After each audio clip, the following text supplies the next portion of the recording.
শিরোনাম সংবাদ এছাড়াও থাকছে বৈশাখী উৎসবকে ঘিরে রঙিন হয়ে উঠেছে সবুজ পাহাড়, পাড়ায় পাড়ায় চলছে ঐতিহ্যবাহী খেলা ও নানান সাংস্কৃতিক আয়োজন।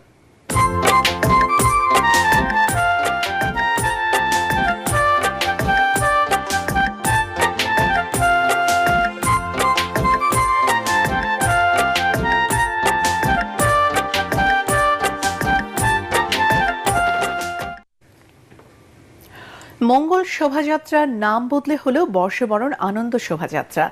ঢাকা বিশ্ববিদ্যালয়ের চারুকলা অনুষদের সংবাদ সম্মেলনে আয়োজকরা জানান, 1989 সাল থেকে বাংলা নববর্ষের যে শোভাযাত্রা বের করা হয় তার নাম শুরুতে আনন্দ শোভাযাত্রাই ছিল।